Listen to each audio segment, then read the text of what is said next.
দয়া স্যার,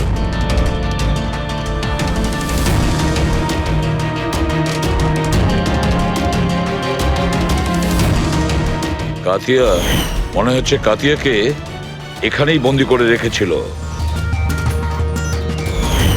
এটা কি?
কি দিলীপ বাবু, এখনো বিয়ে টিয়ে করেননি নাকি?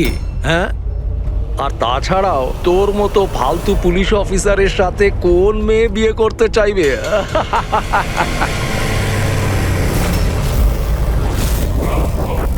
কি হলো রে, চুপ করে গেলি কেন? আমাকে দেখে হাওয়া বেরিয়ে গেছে নাকি তোর? তোর থেকে বড় জিরো জিরো আমি আমার জীবনে আজ পর্যন্ত দেখিনি। এ কাতিয়া, নিজের মুখটা একটু বন্ধ কর। তুই জানিস দিলীপ স্যারের পুলিশ ফোর্সে কত সম্মান আছে? ভীষণ ভালোভাবে সেটা জানি, কতটা সম্মান আছে। কি রেগে গেছিস আমার উপর? মারবি আমাকে? হ্যাঁ হ্যাঁ, মার আমাকে, মার দেখি। ভয় পাচ্ছিস কেন? আমাকে তো বাঁধা আছে, তোর হাত তো খোলা, দেখি কত সাহস। এই দেখাবো তোকে। এই হাবিলদার,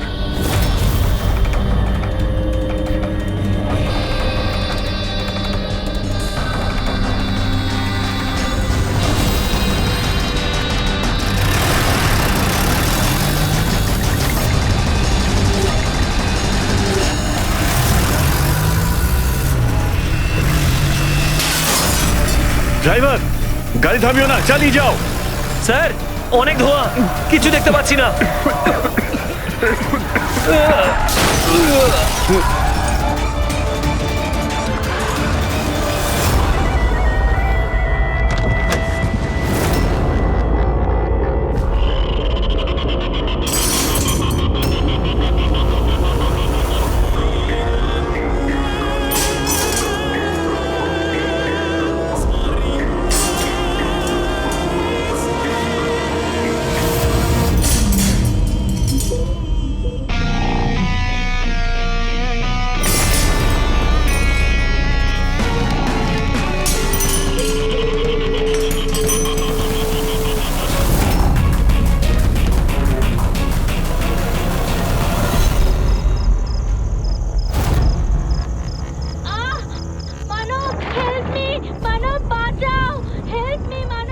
ভয়ঙ্কর সিরিয়াল কিলার কাতিয়া জেল থেকে পলাতক। দুদিন আগে ওকে যখন পুলিশ ভ্যানে ট্রান্সফার করা হচ্ছিল, সেই সময় নিজের কিছু সঙ্গীর সাহায্যে কাতিয়া সেখান থেকে পালিয়ে যায়। পুলিশ সকলের উদ্দেশ্যে জানিয়েছে সবাই যেন সচেতন থাকে এবং সজাগ থাকে। দরজা এবং জানলা ভালোভাবে বন্ধ রাখবেন। কাতিয়ার উপর রয়েছে 17টি খুনের অভিযোগ, আর ওর বিশেষত্ব হলো মার্ডার করার আগে ও একটি গান গায়। এই আলো চলে গেল কি করে?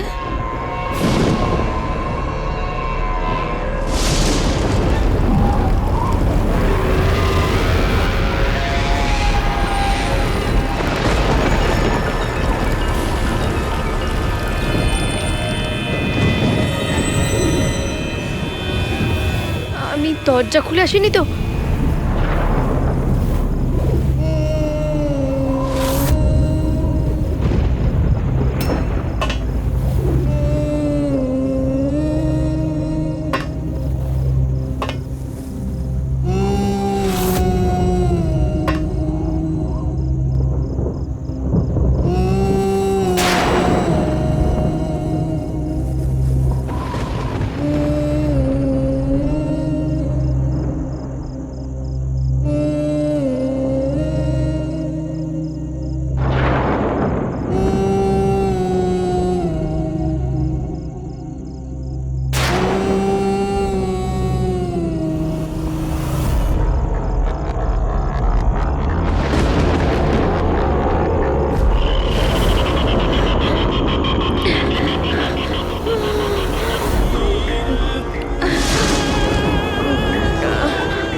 আজবভাবে মারা হয়েছে। চোখে কাপড় বাঁধা কিন্তু চোখ খোলা আছে। কাতিয়া, এইভাবে শুধু একটাই লোক খুন করে, কাতিয়া। দুদিনও হয়নি ও পুলিশ ভ্যান থেকে পালিয়েছে, এর মধ্যেই দুটো খুন করেছে ও। একটাই মেয়েটার আর একটা পুনেতে। এই কাতিয়া যে 17টা খুন করেছে একদম সেম ভাবেই করেছে। ভিকটিমের হাত বেঁধে দেয়, গলা কেটে দেয় আর চোখ খোলা থাকে, যাতে মারা যাওয়ার আগে ভিকটিম নিজের ভয়ানক মৃত্যু নিজে দেখতে পারে। আর তারপরে চোখ দুটো বেঁধে দেয়। হ্যাঁ স্যার, এর আগেও যখন ওকে গ্রেফতার করা হয়েছিল তখনও একটা মেয়েকে টর্চার করছিল। হেল্প! হেল্প! প্লিজ কেউ বাঁচাও!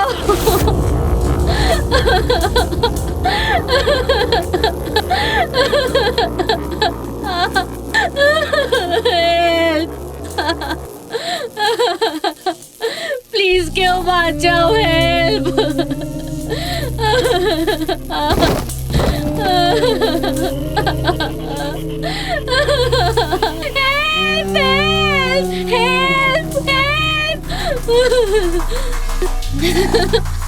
প্লিজ প্লিজ আমাকে মেরো না, প্লিজ, আমি হাত জোড় করছি, প্লিজ। হাত জোড় করবে কি করে? তোমার হাত তো বেঁধে রাখা। আমি তোমার কি ক্ষতি করেছি? জানো তোমার অপরাধটা কি? তোমার অপরাধটা হলো তুমি খুব ভালো, ভীষণ সুন্দরী। কাঁদবে না, না, চোখ বন্ধ করো। কারণ যখন তোমার লাশ ওরা পাবে তখন তোমার মুখটা এরকমই যেন সুন্দর দেখতে লাগে। আর তোমার চোখ দুটো যে শেষবারের মতো দেখবে সেই মানুষটা আমি হব।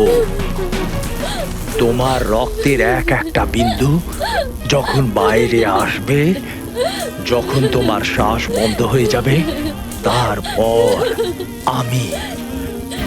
আমি তোমার চোখ বন্ধ করে দেব এটা দিয়ে।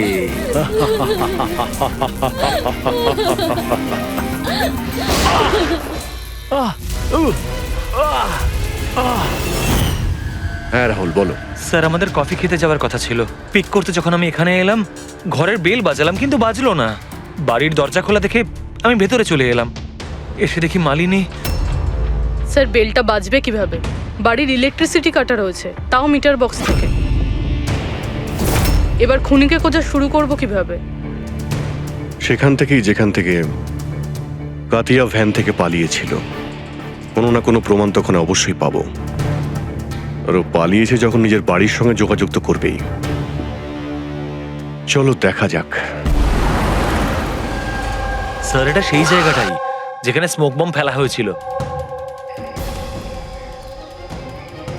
আর আমাদের গাড়িটা এখানে এসে থেমেছিল স্যার। গাড়ি এখানে প্রথম থেকেই অপেক্ষা করছিল ভ্যান আসার জন্য। Yes sir. তার মানে স্যার ওরা জানতো যে কাতিয়াকে কখন এখানে আনা হবে। একদম স্যার। আর পুরো প্ল্যানিং এর সাথে আক্রমণ করা হয়েছিল। আচ্ছা, তোমরা এই ভ্যানটা সেন্ট্রাল জেল থেকে নিয়ে আসছিলে না? Yes, sir. মানে এই দিক থেকে? হ্যাঁ। এই দিক থেকে এসে এখানে এসে রাইট নিয়ে নিল। আর স্মোক বোম এই জায়গাটায় ভ্যানের ভেতরে পড়েছিল। ডান দিক থেকে বোমটা ফেলা হয়েছিল। ডান দিক মানে এই দিক থেকে? Yes sir. স্যার, মনে হয় বমটা এখান থেকে ফেলেছিল। এখান থেকে? পঙ্কজ, যেখানে তুমি দাঁড়িয়ে আছো ওখান থেকে এই রাস্তাটা নজরে আসছে? না স্যার। আসছে না? যদি ওখান থেকে রাস্তাটা নজরে না আসে তো এত অ্যাক্টিভেট কেউ কি করে হবে? যে রানিং গাড়িতে কেউ বোম ফেলে দিল, মুশকিল আছে। এটা ঠিক বলছেন স্যার আপনি। না দেখে এভাবে অ্যাকুরেটলি বম ছোড়া ইম্পসিবল। তার মানে ওর নিশ্চয়ই কোনো দ্বিতীয় সাথী ছিল। কেউ হতে পারে রাস্তার ওপারে দাঁড়িয়ে ছিল, হয় ওপার থেকে ইশারা করেছে আর না হলে ফোনে কন্ট্যাক্ট করেছে। এখানে এখান থেকে এই জায়গাটাও দেখা যায় আর এই রাস্তাটাও দেখা যায়। যে ইশারা করেছিল সে নিশ্চয়ই এখানে ছিল, এখানেই ও ছিল।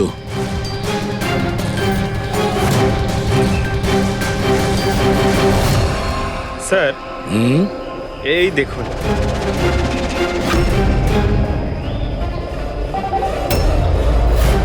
এখানে কেউ দাঁড়িয়ে ছিল স্যার, পান মশলা খেয়েছে। এখানে আরো প্যাকেট আছে, তুলে নাও এগুলো। পঙ্কজ, এই পান মশলার প্যাকেটগুলো ডক্টর সালুকের কাছে পাঠিয়ে দাও।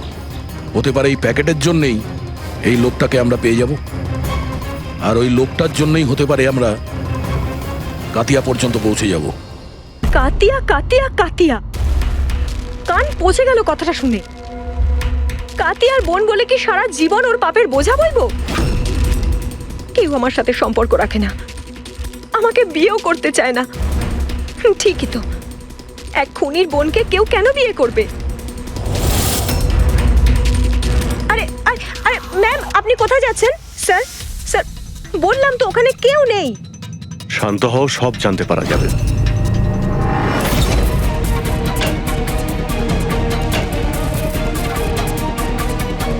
স্যার কাতিয়া তো ঘরে নেই। ওই ছবিটা ওকে দেখাও তো। এই ছবিটা দেখো, এই মেয়েটাকে চেনো? কাতিয়া এই মেয়েটার খুন করেছে। কিন্তু এটা হতে পারে না, কেন? কারণ ওর সাথে যখন জেলে দেখা করতে যাই তখন ও আমাকে বলেছিল ওর ব্রেন টিউমার হয়েছে, আর এই অসুখের জন্য ওর হাত কাঁপতো, ও জলের গ্লাসও ঠিক মতো ধরতে পারে না। আচ্ছা, স্যার যেই লোকটা জলের গ্লাস তুলতে পারে না, সে একটা মেয়ের গলা এত নিখুঁতভাবে কি করে কাটতে পারে? তাহলে কাতিয়াকে খুন করেনি?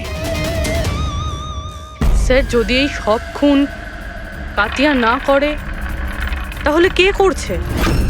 স্যার, এই অনিশার কথায় আমি বিশ্বাস করতে পারছি না। ও নিজের ভাইকে বাঁচানোর জন্য মিথ্যে কথা বলতে পারে। আর যদি সত্যি বলে তাহলে? আমাদের কাছে এমন কোনো প্রমাণ নেই যাতে আমরা ওর কথাটা মিথ্যে প্রমাণ করতে পারি। প্রমাণ? প্রমাণ আমি দেব তোমাদের। বলো, কি প্রমাণ পেয়েছো? হ্যাঁ, প্রমাণ বাস ওই ক্রাইম স্পটে ওই যে মিটারটা পাওয়া গেছিল আর ওই ভাঙা দরজাটা, ওই দুটোতেই কাতিয়ার হাতে ছাপ পাওয়া গেছে। তার মানে তুমি বলতে চাইছো এই দুটো খুন কাতিয়া করেছে? একদম একদম ঠিক। মালিনীকেও আর ওই সুনীলকেও, দুটো খুনই কাতিয়া করেছে। ওই পুলিশ, পুনে পুলিশ ক্রাইম স্পটে যে হাতে ছাপ পেয়েছে ওগুলো কাতিয়ারই হবে। আর ওই পান মশলার প্যাকেটের উপর সেখানে কার আঙ্গুলে ছাপ আছে? সেই ব্যাপারে এখনো চেকিং চলছে, তোমাকে জানাচ্ছি। কি হলো অভিজিৎ, কি ভাবছো? এখনো বিশ্বাস হচ্ছে না? অনিশা আমাদের মিথ্যে কেন বলতে যাবে? ও ভালো মতোই জানে 2 মিনিটও লাগবে না ওর দাদার বিরুদ্ধে আমাদের প্রমাণ জোগাড় করতে। তাহলে ও আমাদের মিথ্যে গল্প কেন শোনাতে যাবে? হতে পারে এই কাতিয়ার বোন অনিশা মিথ্যে বলছে আমাদের।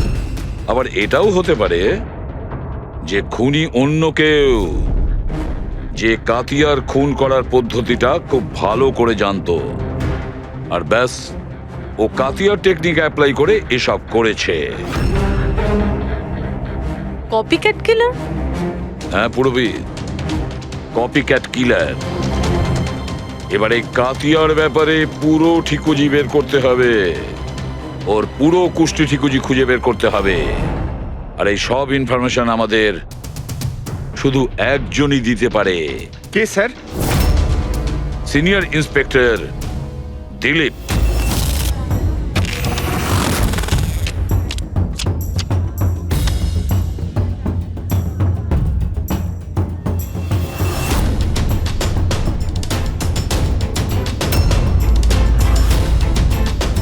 ভাগ্যটাই যদি ধোঁকা দেয় তাহলে কি করব? খুব বাজে তাস পেয়েছো, মনে হচ্ছে ভাগ্যটা মন্দার দিকে। এখন পুলিশ ফোর্সে আমার থেকে মুখ ঘুরিয়ে নিল, যার জন্য 30টা বছর নিজের জীবন দিয়েছি। তার ভাগ্য ভালো আর খারাপ দিয়ে কি হবে? মানুষ তার ভাগ্য নিজেই তৈরি করে। Senior inspector Dilip, ACP sir, আরে আপনি এখানে কিভাবে স্যার? এই জায়গাটা আপনাকে শুট করে না স্যার। তুমি জানো তো আমি এখানে কেন এসেছি? জানি স্যার, কিন্তু আমি আপনাকে কোনো সাহায্য করতে পারবো না কাতিয়াকে ধরতে। দিলীপ, আমি জানি যে তুমি হতাশায় ভুগছো পুলিশ থেকে সাসপেন্ড করার পর। হতাশা? হতাশা খুবই ছোট একটা শব্দ। সমস্ত জীবনটা আমি পুলিশ ফোর্সকে দিয়েছি স্যার। আর কি দিয়েছে পুলিশ ফোর্স আমাকে? আমার যোগ্যতাকে সন্দেহ করেছে। ওরা ভুলে গেছে আমি সেই যে প্রথম কাতিয়ার মতন খুনিকে ধরেছিল। এবার দ্বিতীয় সুযোগ এসেছে তোমার নিজের হারানো সম্মান ফিরে পাওয়ার জন্য। দিলীপ, আমরা একসাথে মিলে কাতিয়াকে ধরবো। বলো রাজি?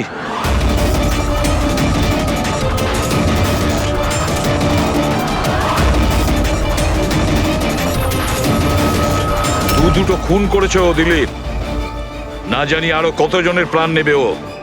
আর এই সব কটা মৃত্যুর জন্য তুমি দায়ী থাকবে দিলীপ, তুমি। কারণ তুমি প্রস্তুত নও কাতিয়াকে ধরার ব্যাপারে হেল্প করতে চাইছো না বলে। মনে রেখো। কাতিয়া দ্বিতীয়বার খুন করবে না স্যার। আমার তুরুপের টেক্কা আমি পেয়ে গেছি। Good bye sir.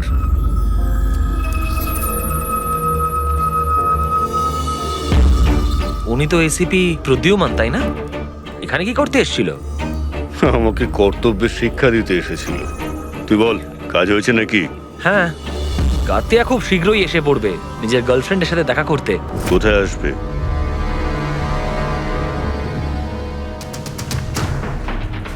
বা দিলীপ, এখনো হার মানছো না?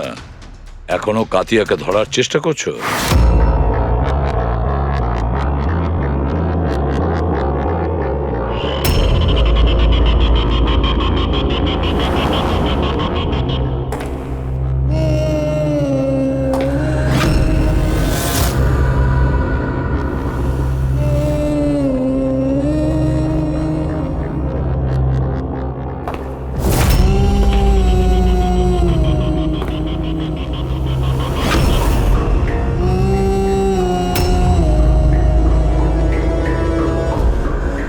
এটা আবার কি?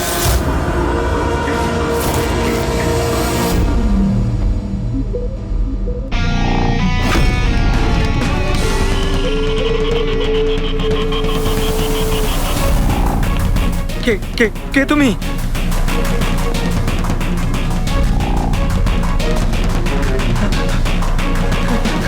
কিছু কিছু বলছো না কেন তুমি? কি চাই তোমার?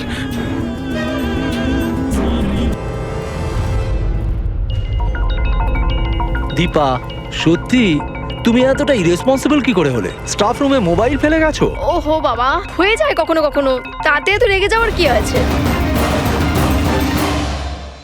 এত রাতে ললিত এখানে কি করছে? মনে হয় স্কুল প্রজেক্ট এখনো শেষ হয়নি।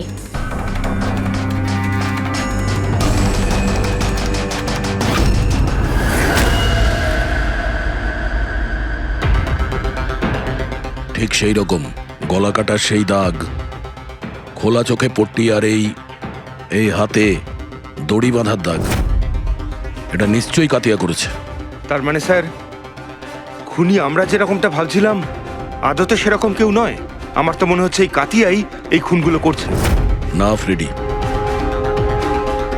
কিন্তু স্যার, এই সুনীল, মালিনী আর এখন এই ললিত, এদের একে অপরের সঙ্গে কি সম্পর্ক? প্রয়োজন নেই নিজেদের মধ্যে সম্পর্ক রাখার। কারণ এই কাতিয়া যে কোনো কাউকে কোনো কারণ ছাড়াই, কোনো ভাবনা চিন্তা না করেই মেরে দেয়। স্যার আসুন। স্যার, ইনি এখানকার ওয়াচম্যান। ইনি বলছিলেন যে পুরো স্কুল খালি হয়ে গেছিল ললিত ছাড়া, আর ব্যাস এনারা দুজন এসেছিলেন। ও, তার মানে এই কাতিয়া গেট দিয়ে ভেতরে আসেনি, অন্য কোনো রাস্তা দিয়ে ভেতরে এসছে। কিন্তু স্যার, ক্লাসে আসার কোনো অন্য রাস্তা নেই। তাহলে হতে পারে ও অন্য কোনো রাস্তা বানিয়ে নিয়েছে।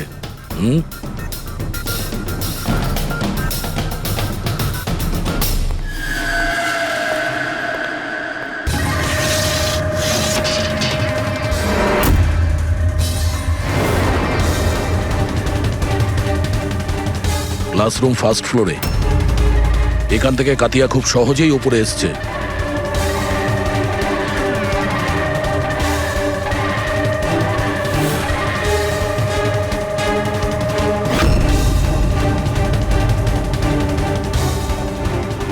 স্যার, হ্যাঁ, বাইরে পানওয়ালাটার সাথে কথা বললাম, বললো যে 2 ঘন্টা আগে নাকি কাউকে পেছনের রাস্তা দিয়ে স্কুল কম্পাউন্ডে ঢুকতে দেখেছে ও। ওর চেহারার আর কোনো বর্ণনা দিয়েছো? স্যার কাতিয়ার ফটো দেখিয়েছিলাম কিন্তু চিনতে পারেনি। কিন্তু বলছিল স্যার যে লোকটা এখানে এসেছিল সে লাল রঙের একটা ময়লা শার্ট পরেছিল। আচ্ছা, এরকম কি? হ্যাঁ স্যার। এটা এখানে আটকে ছিল, হতে পারে উপরে ওঠার সময় বা নিচে নামার সময় আটকে গেছে।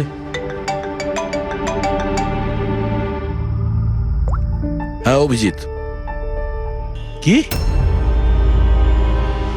ঠিক আছে, হ্যাঁ আমাকে আপডেট দিতে থেকো। কি হয়েছে স্যার? ওই যে পান মশলার প্যাকেটগুলো পেয়েছিলাম আমরা রাস্তার ওপর, ওতে অনিশার আঙুলের ছাপ আছে। তুমি জানো এটা কোথা থেকে পেয়েছি আমরা? তুমি জানবে নিশ্চয়ই। আর তুমি এটাও জানো নিশ্চয়ই এখানে কার আঙুলের ছাপ রয়েছে। হ্যাঁ, মিথ্যে বলেছিলাম আপনাদেরকে। গিয়েছিলাম ওখানে সাহায্য করতে, যাতে ও ভ্যান থেকে পালাতে পারে। তুমি জানো এটা কত বড় অপরাধ? কাজটা ঠিক হোক বা ভুল, আফটার অল তো আমার দাদা। ওর ব্রেন টিউমারের কথাটা আমাকে যখন বলল, আর সেই সাথে বলল জীবনের শেষ দিনগুলো ও জেলে কাটাতে চায় না, তখন খুব কষ্ট হলো। তো তুমি ওখানে চলে যাও ওকে বাঁচানোর জন্য। তুমি পুলিশ ভ্যানে আক্রমণ করাও। আমি ওখানে গিয়েছিলাম ঠিকই, কিন্তু সত্যিটা হলো আমি গিয়ে যে কিছু করব তার আগে অন্য কেউ ওকে ওখান থেকে নিয়ে যায়।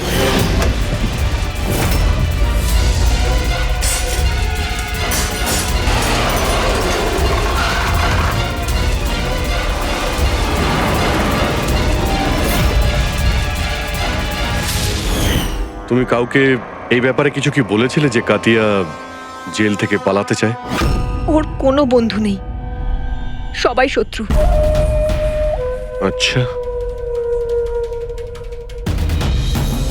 তাহলে স্যার কে সাহায্য করছে ওকে পালানোর জন্য? যে একবার মিথ্যে বলতে পারে সে তো আবার মিথ্যে বলতে পারে। এর উপর নজর রাখতে হবে। দিলীপ, এই 2টো খুন ছাড়াও 17টা খুন, আরো 17টা খুন করেছে। যে করেই হোক ওকে থামাতে হবে। একটা খুব সাধারণ অপরাধীর জন্য আমাকে ফোর্স থেকে বার করে দেওয়া হয়েছে। তুমি ভুলে গেছো তোমার নিজের শপথ, যখন তুমি প্রথম পুলিশের ইউনিফর্ম পরেছিলে? ভুলে গেছো? ধিক্কার জানাই তোমাকে। স্যার, আমি এখানে মদ খেতে নয়, আমি এখানে তদন্ত করতে এসেছি। তার মানে কি? এক খোঁচর আমাকে বলেছে কাতিয়ার গার্লফ্রেন্ড প্রায়শই এখানে আসা যাওয়া করে। আমি ওকেই খুঁজছি স্যার। আমি সন্দেহ করছি যে কাতিয়া আসল খুনি নয়, এ কোনো কপিক্যাট কিলার যে কাতিয়াকে নকল করছে। মানে কপিক্যাট কিলার? হ্যাঁ দিলীপ। স্যার, একটা উপায় আছে এই ধরনের নকল খুনিকে ধরার। কি? একটা ব্যাপার আছে যেটা শুধু আমি আর কাতিয়া জানি স্যার, মিডিয়া জানে না স্যার। কাতিয়া প্রত্যেকটা খুনের পর পরিষ্কার করে স্যার, আর প্রত্যেকটা খুনের পর ও স্নানও করে স্যার। এই কথাটা কেউ জানে না স্যার, শুধু আমি আর কাতিয়াই জানি sir. Fantastic, fantastic. Hello Abhijit,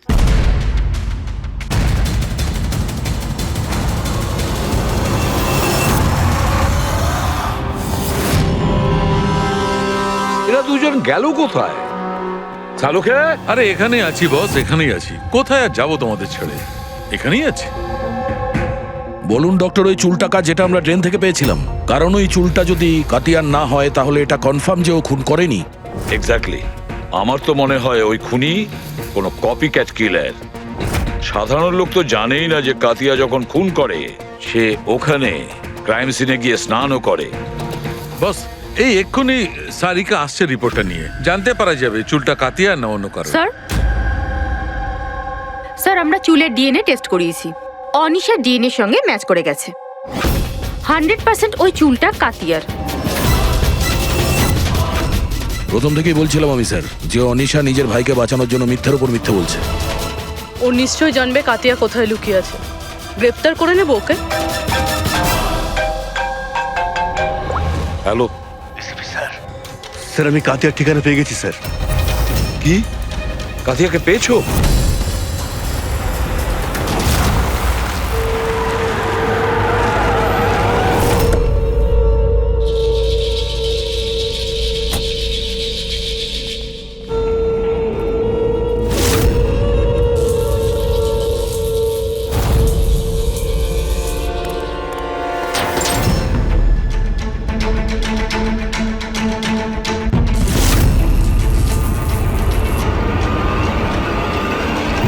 sir গুলি চালাবেন না স্যার। স্যার আমি কাতিয়া কোথায়? ওইদিকে।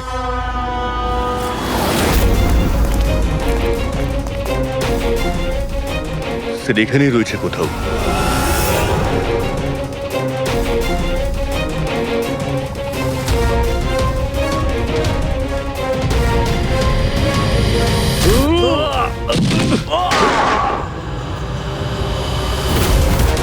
দিলীপ, তুমি ঠিক আছো তো?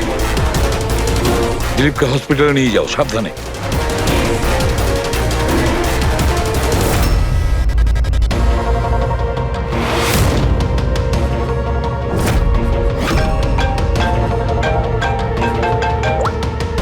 হ্যাঁ সালুকে বলো। হোয়াট? কাতিয়া খুনি নয়? যদি কাতিয়াই খুনি ছিল তাহলে ওর লাশ এখন আপনার সামনেই রয়েছে, তাও আপনি বলছেন যে কেসটা শেষ হয়নি। হ্যাঁ, তবুও আমি বলছি কেসটা শেষ হয়নি। কেস শেষ হয়নি? না। খুনি কাতিয়া নয়, অন্য কেউ। এক্স্যাক্টলি। এই 3টে খুনি এ করেনি, অন্য কেউ করেছে। স্যার আমরা ওই চুলের স্যাম্পলগুলো চেক করেছিলাম যেগুলো আপনারা ক্রাইম সিন থেকে পেয়েছিলেন। ওই চুলগুলো থেকে আমরা মাইগ্রেন, মাথার যন্ত্রণার ওষুধ পেয়েছি। এমন মাথার যন্ত্রণা যেগুলো ব্রেন টিউমারের রোগীদের হয়ে থাকে, তাদেরই দেওয়া হয়। তার মানে কাতিয়ার বোন অনিশা সত্যি বলছিল, কাতিয়ার আগে থেকেই ব্রেন টিউমার ছিল। হ্যাঁ স্যার, আমরা এর এমআরআই করেও চেক করেছি। এমন টিউমার ছিল যাতে ওর হাত কাঁপতো। একদম। আর সেই জন্যে যেভাবে ক্লিন কাট আছে গলার ওপরে, সেটা এই লোকটি করতেই পারবে না। এ এত পরিষ্কার করে গলা কাটতেই পারবে না। কিন্তু স্যার আক্রমণের সময় তো এর হাতে ছুরি বাঁধা ছিল, তাই না? পুরবি হয়তো ওই সময় ওর হাতে ছুরি বাঁধা ছিল, তবুও তো ওর হাত কাঁপতো, তাই না? আর হাত কাঁপলে আঘাতও তেড়া বেঁকা হতো, সরল রেখায় হতো না। হতে পারে ওই ছুরিটা ওর হাতে বাঁধা ছিল এই জন্যই যে ওই ছুরিটা পড়ে যেন না যায়। যদি এই খুন কাতিয়া না করে থাকে তাহলে ওর চুল আর আঙ্গুলের ছাপ ক্রাইম সিনে আসলো কিভাবে? ক্রাইম সিনে আসলো কিভাবে? কেন? কি উদ্দেশ্য থাকতে পারে এই কপিক্যাট কিলারের খুন করার জন্য? স্যার এই 3জন ভিকটিমের মধ্যে কোনো সামঞ্জস্য নেই, কিছুই কমন নেই। আর এই সুনীল, ও তো থাকতোই অন্য শহরে, পুনেতে। হ্যাঁ স্যার, না তো এদের স্কুল কলেজ এক, না তো কাজ। একজন ইঞ্জিনিয়ার, একজন সিএ। এই সোশ্যাল মিডিয়াতে কি তুমি দেখেছো যদি কোনো কমন ফ্রেন্ড থাকে? স্যার কোনো কমন ফ্রেন্ড নেই, চেক করেছি আমি। কিন্তু স্যার খুনি এই 3জনকেই কেন টার্গেট করেছিল? সেটাই তো। কেন? স্যার ডেকেছিলেন আমাকে? হ্যাঁ রাহুল, এসো। এই ফটো দুটো ভালো করে দেখো। এ সুনীল আর এ ললিত, এদের দুজনের মধ্যে কাউকে তুমি চিনতে কি? একটু মন দিয়ে দেখো, মনে করো। না স্যার। কিন্তু কেন? আমি সন্দেহ করছি এই দুজনকে খুন, মানে সুনীল আর ললিতকেও খুন মালিনীর খুনি করেছে। কারণ আমাদের মনে হলো হয়তো তুমি জানবে যে মালিনীর কি এদের সঙ্গে কোনো কানেকশন ছিল। স্যার যদি কোনো কানেকশন থেকেও থাকে আমি বলতে পারবো না। তার মানে? কারণ মালিনীকে আমি অত ভালো করে চিনতাম না। 10 বছর আগে একটা পিকনিকে দেখা হয়েছিল, তারপরে আমাদের কোনো টাচ ছিল না। তারপর আমি ওর ছবির সাহায্যে সোশ্যাল মিডিয়াতে আইডি সার্চ করলাম আর ওকে রিকোয়েস্ট পাঠালাম। আমাদের সেদিন কফি শপে যাওয়ার কথা ছিল, কিন্তু এটা দেখুন, 10 বছর পুরনো পিকনিকের ফটো এখনো আমার ফোনে আছে। আচ্ছা, এটা কিনা ড্যাম না লোনাওয়ালাতে? হ্যাঁ sir. Killa dam, Lonavala. Sir, 1 minute.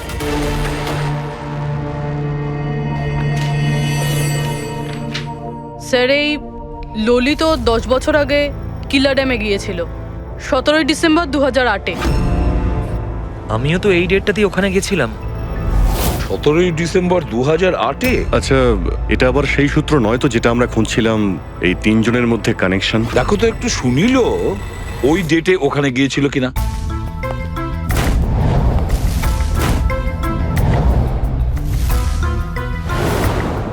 হ্যাঁ স্যার, এই সুনীলও গেছিল ওই নিজের কলেজের বন্ধুদের সাথে, ঠিক ওই তারিখেই ওই জায়গাতেই। তিনজনের একসঙ্গে থাকা ওই একই ডেটে, এটা কোনো কোইন্সিডেন্স হতে পারে না স্যার। Exactly Abhijit, 17 December 2008। নিশ্চয়ই সেদিন ওখানে কিছু হয়েছিল যার কারণে খুন হয়েছে। হ্যাঁ স্যার, হয়েছিল। স্বাতী নামের একটা মেয়ে কিলা ড্যামের ওপর থেকে ঝাঁপিয়ে আত্মহত্যা করেছিল, আর ওর লাশ ওখানকার পুলিশ পেয়েছিল পরের দিন। স্বাতী? সাথে কি কখনো আপনাকে কিছু বলেছিল কোনো ঘটনার ব্যাপারে, কোনো টেনশন যার জন্য ওকে এটা বেছে নিতে হয়েছিল? ও আমায় বলেছিল যে কয়েকটা ছেলে ওর সাথে বদমাইশি করেছে। আমি ওকে তখনই বললাম যে তুই বাড়ি ফিরে আয়, কিন্তু ও আসেনি। আর তারপরের দিনই ওই ছেলেগুলোর ব্যাপারে কিছু বলেছিল? না, আমি অনেকবার জিজ্ঞেস করেছিলাম, কিন্তু ও আমায় বলেনি। দেখুন, এই যে খুন হচ্ছে এগুলো, এতে সাথীর মৃত্যুর সঙ্গে কোনো না কোনো সম্পর্ক রয়েছে।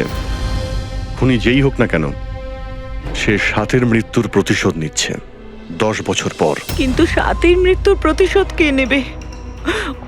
আমি ছাড়া ওর তো আর কেউ নেই। হয়তো ওর বয়ফ্রেন্ড? না, আর যদি কেউ থাকতো আমায় অবশ্যই বলতো। কোনো আত্মীয় স্বজন বা? এখানে তো পাশেই একটা অনাথ আশ্রম আছে, সাথী প্রায়ই ওখানে যেত অনাথ বাচ্চাদের রাখি পরাতে। ওদেরকে ভাই বলে ডাকতো। সাথীর মৃত্যুর পর একটা ছেলে এখানে এসেছিল, খুব কষ্ট পেয়েছে ও। কে ছিল সে, আপনি বলতে পারবেন তার ব্যাপারে? এত বছর পরে আমি ওর মুখ বা নাম তো বলতে পারবো না, আর তারপরে ও আর কখনো আসেও নি। আচ্ছা, কি কথা হয়েছিল আপনার মনে আছে? ও শুধু এটাই বলছিল যে ঘটনার দিন সাথী ওকেও ফোন করেছিল, সব কিছু বলেছে ওকে, আর ও সাথীকে আত্মহত্যা করা থেকে আটকাতে পারেনি। সাথীর ধর্ম দাদা। আচ্ছা সালুকে একটু তাড়াতাড়ি বলবে? হ্যাঁ হ্যাঁ, 1 মিনিট। জানতে পেরেছি বস, দুটো জিনিস জানা গেছে যাতে করে এই কেসটা বদলে যেতে পারে। প্রথমত হলো এর পেটের মধ্যে আমি দুধ আর ব্রেডের ট্রেসেস পেয়েছি। হ্যাঁ, তাহলে হতে পারে মৃত্যুর আগে দুধ আর ব্রেড খেয়েছিল। এর থেকে কেসের মোড় ঘুরবে কি করে? আরে ভাই, দয়া, আশ্চর্যের ব্যাপার হলো এটাই যে ও মারা যাওয়ার আগে নয়, বরং লাস্ট 3 দিন ধরে এই লোকটা শুধু এই দুটো জিনিসই খাচ্ছিল, এগুলো ছাড়া আর কিচ্ছু নয়। অসুস্থ ছিল, ডক্টর হয়তো এইসবই খেতে বলেছে ওকে। পুরবি এ রোগী তো বটে, কিন্তু ব্রেন টিউমারের রোগী। এ অন্য কিছু খেতে তো পারতো, এ তো পেটের রোগী নয় বস। তবে সব সময় দুধ আর রুটি কেন? আর দ্বিতীয় সূত্র কি পেয়েছেন আপনি? দ্বিতীয়ত এর এই দেখো নখের মধ্যে কিছু একটা লেগে আছে না বসের? নখের মধ্যে থেকে আমি অনেক ময়লা আর রক্তের চিহ্ন পেয়েছি। ওর নখগুলো দেখে আমার মনে হচ্ছে যে ও কোনো জায়গা আঁচড়াচ্ছিল। এই দেখো, নখে রক্তও লেগে আছে। মানুষ এরকম খারাপ ভাবে নখ দিয়ে আঁচড়ানোর চেষ্টা করে তখনই যখন সে কোনো বদ্ধ জায়গা থেকে প্রাণপণ বেরোনোর চেষ্টা করে। হ্যাঁ স্যার, তার মানে এই কাতিয়াকে কোথাও ধরে রাখা হয়েছিল, আর সেই কারণেই ওর পেটের মধ্যে দুধ আর ব্রেড পাওয়া গেছে। হতে পারে, নিশ্চয়ই হতে পারে দয়া। আর সেই জন্য আমরা ওই 3 জনের মৃত্যুর পর জানতে পেরেছি। এটা হয়নি তো আবার যে ওকে বন্দি করে রেখেছিল সেই এর মাথার চুল আর হাতের নখ রেখে দিয়েছিল আমাদের জন্য, আমাদের বিভ্রান্ত করার জন্য। খুব ভালো প্ল্যান করেছিল স্যার অপরাধী। প্রথমে 3টে খুন করেছে, তারপর কাতিয়াকে বন্দি দশা থেকে মুক্তি দেয় যাতে ওই খুনের অপরাধে এই কাতিয়া ধরা পড়ে। আর এই সব কিছু ওই সাতির খুনের প্রতিশোধ নেওয়ার জন্য। 1 মিনিট। বাস, নখের মধ্যে যে ময়লা ছিল তাতে কালো বালি, ইঞ্জিন অয়েল, আয়রন অক্সাইড পাওয়া গেছে। আমরা যেখানে কাতিয়াকে পেয়েছিলাম স্যার, ওই এলাকাতেই পাশে একটা বিচ আছে স্যার, যেখানে কালো বালি আছে স্যার। আর ওর খুব কাছে একটা শিপিং ইয়ার্ডও আছে।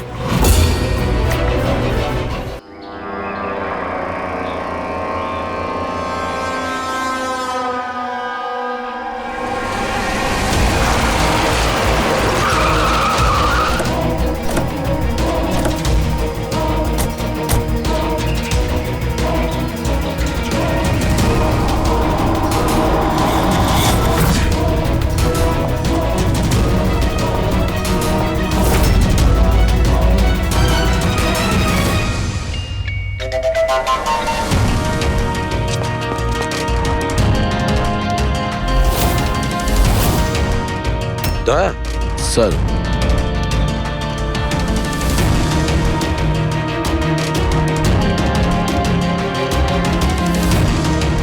কাতিয়া, মনে হচ্ছে কাতিয়াকে এখানেই বন্দি করে রেখেছিল।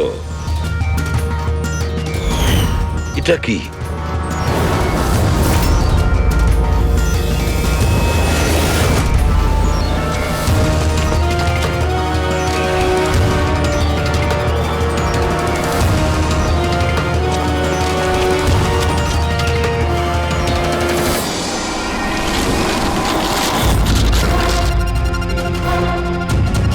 মনে হচ্ছে এটা সেই ভ্যান যার ব্যাপারে অনিশা আমাদের বলেছিল। তার মানে ওদের আড্ডা এখানেই কোথাও হবে।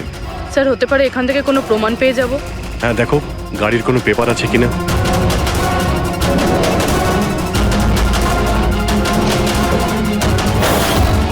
ও নো, বুম, পালাও এখান থেকে।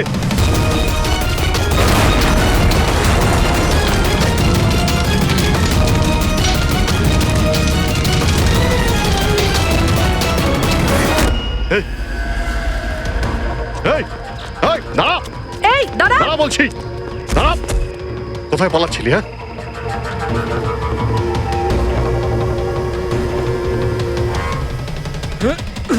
এই, দাঁড়া দাঁড়া, নাহলে গুলি করে দেবো। কোথায় পালাচ্ছিস? ওঠ।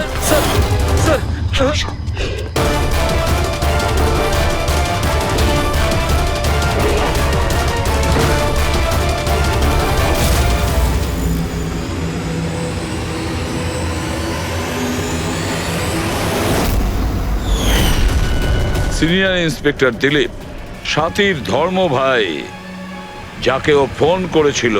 হ্যাঁ, বোন ছিল আমার। যেদিন ও আমাকে ওই 3 জনের নাম বলল, আমি কথা দিয়েছিলাম ওকে যে আমি ওদের থেকে এক একটা হিসেব নেব। কিন্তু পরের দিনই ও আত্মহত্যা করে।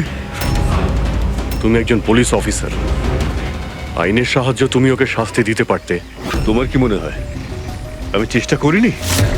গত 10 বছর ধরে আমি একটাই চেষ্টা করে যাচ্ছি যে আইনগতভাবে ওদের শাস্তি দেওয়ানোর, কিন্তু কেউ এগিয়ে আসেনি। এভাবে আমি সফল হলাম। এবার সাফল্যটা কোথায় আসলো তোমার দিলীপ? একজন পুলিশ অফিসার থেকে খুনি হয়ে গেছো তুমি। খুনি। অন্তত চেষ্টা তো করেছি আমি। যেদিন কাতিয়াকে ওই ট্রান্সফার করছিলাম সেদিনকে আমি ওকে কিডন্যাপ করাই। ওই 3 জনকে হত্যা করার পর আমি কাতিয়াকে ছেড়ে দিই, যাতে কেউ আমাকে সন্দেহ না করে। আমি জানতাম যে ও বদলা নিতে নিশ্চয়ই আসবে, আমার উপর অ্যাটাক নিশ্চয়ই করবে, আর ও সেটা করলো। তারপরে যা কিছু ঘটেছে আপনাদের সামনেই ঘটেছে। আমার প্ল্যান পারফেক্ট ছিল। ওর ব্রেন টিউমারের জন্য সমস্তটা গন্ডগোল হয়ে গেল। তুমি ফোর্সে ছিলে, এটা তো অবশ্যই জানতে যে আজ নয়তো কাল আসামি ধরা পড়েই। গত 10 বছর ধরে আমি বোনের হাতে রাখি পরিনি। অ্যারেস্ট হওয়ার কোনো দুঃখ নেই আমার। রাখির সম্পর্ক আর রাখির বন্ধন দুটোর গুরুত্বকেই আমি সম্মান করি, কিন্তু আরো একটা কর্তব্য আছে, ইউনিফর্মের মর্যাদা রাখা। নিজের দেশের প্রতি যে কর্তব্য, সেই কর্তব্য তুমি ভুলে গিয়েছিলে। তুমি পুলিশ অফিসার হওয়া সত্ত্বেও তিনটে খুন করার অপরাধের কি শাস্তি, সেটা তো তুমি খুব ভালো রকম জানো।